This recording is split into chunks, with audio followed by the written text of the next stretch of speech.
24 में विशाल भक्त मंदिर बना करके और राम जी भी बिठा दिए। तो ये जो परंपरा है, ये परंपरा उन त्यागी विरक्त महापुरुषों की परंपरा है, जिनकी महिमा सुनते सुनते कान नहीं थकते। जो पूज्यपाद स्वामी अखंडानंद जी महाराज, जो कि भारत देश के चारों कोनों में जा करके और शिवोम का उद्घोष करके इस धर्म ध्वजा को चारों दिशाओं में फैलाया।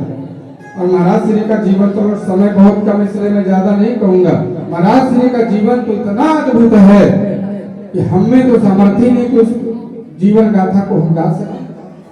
और उसी परंपरा में दाताराम जी, अविनाशी जी, अखंडानंद जी, विश्वम्भरानंद जी और भी अनेकों महापुरुष अवतरित हुए, जिन्होंने समाज में धर्म की स्थापना की, भक्तों का पोषण किया और जन जन में शिव होम का उद्घोष करके लोगों को जन जागृति प्रदान की। ऐसे तत्वदर्शी महापुरुष थे। तो बताओ, ऐसे कर्म वाले हैं कि नहीं है, भागा वाले हैं कि नहीं है?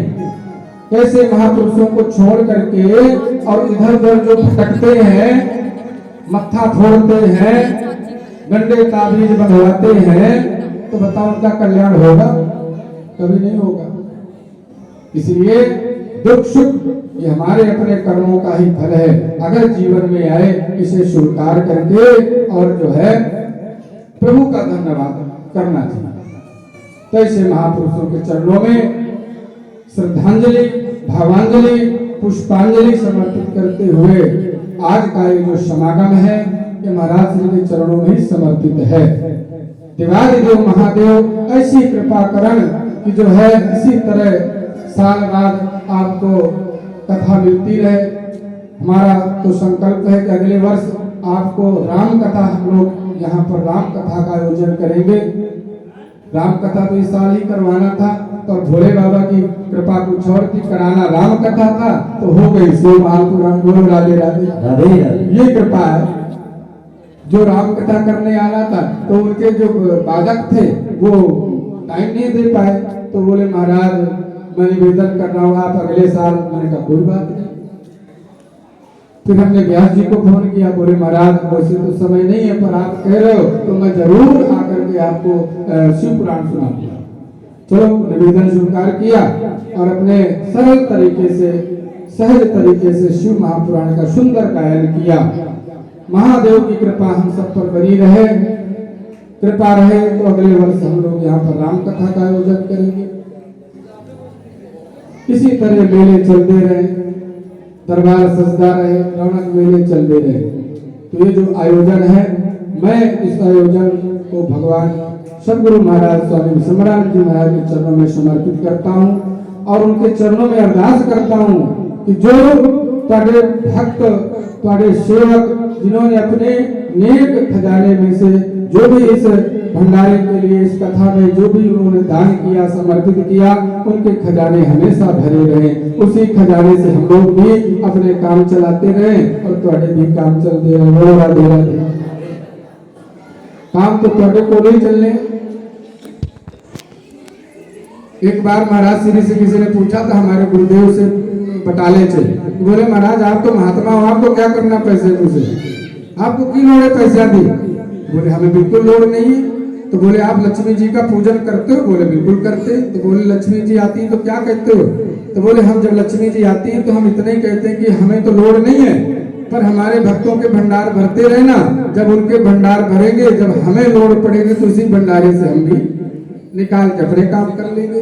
तो ये जो आयोजन होते हैं, ये आयोजन आप लोगों के सहयोग से होते हैं, बगैर सहयोग के आयोजन नहीं हो सकते।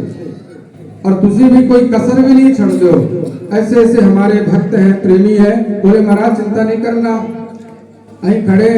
अभी देखो डॉक्टर साहब हमारे पीछे बैठे, वो सामने खड़े। ऊपर गए, मैं उधर से आ रहा था, बोले मैंने कहा डॉक्टर साहब ऊपर? बोले मैं इसलिए आया कि भीड़ भाड़ बहुत है, स्वामी जी अकेले घबरा ना जाए, कोई देना लेना हो तो मैं नाल खड़ा हूँ।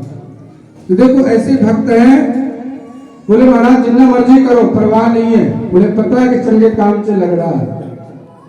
और ये उन्हीं के सहयोग से देखो 7 दिन तक लगातार लंगर भंडारे सब विधा सब गुरु महाराज कोई कमी भी होने नहीं देते। तो मैं गुरु महाराज के चरणा च अरदास करांगा कि हे सतगुरु, जो ਤੁਹਾਡੇ सेवक ਤੁਹਾਡੇ लाल ਤੁਹਾਡੇ दरबार में आकर के जो है तन से मन से धन से समर्पित होकर के सेवा करते हैं, इनके खजाने कभी कमी ना हो, भरते रहना। इसी तरह ਤੁਹਾਡੇ दरबार के ਵਿੱਚ ही रौनक मेले लाई रखिए, संतानों कथा सत्संग सुनाते रहिए। और देखो दूर दराज से साढ़े जम्मू तो देखो कुल्लू मनाली कहाँ, वहां तो ममदोट तो कितने दूर दूर से संगत आकर के गुरु महाराज के चरणा से दरबार में जाके हाजिरियां लाई। रोज आप लोग देखते ही रहे हो, कोई संख्या दे कोई कमी नहीं आई, बल्कि कई तो हमारे रह गए। पूजा दे विच भी देखो 16-19 जोड़ियां पूजा दे विच बैठी थी, नीचे जगह नहीं थी। पंडित जी आके कलबदे सी, मैंने कहा कोई गल नहीं, 2 शिफ्टां दे विच पूजा करो। तो पूजा दे विच रौनक सबने तन मन से मिल करके खूब रौनक लाई और इस समागम को पूर्ण करने से साडा पूरा सहयोग दिता संतान। और आज भी देखो साढ़े अमृतसर तो मक्कू तो विक्की बहन तो दूर दराज से संतान ने आकर के सतगुरु महाराज के चरणा से हाजिरियां लाई। तो हे सतगुरु महाराज, तुम्हारे चरणा से इस दास की अरदास है कि आई हुई गुरु की प्यारी साध संगत जो भी तेरे दर दे विच आकर के मीठे मीठे भजना देना, ताड़ियां बजा के तन मन धन से सेवा करके सत्संग सुनिया, उन सब के ऊपर जो है अपनी कृपा बरसाए रखना, उनके अंग धंधे खजाने भरना, सदा उनके कार्य राज करना, सुख समृद्धि तंदुरुस्ती प्रदान करना।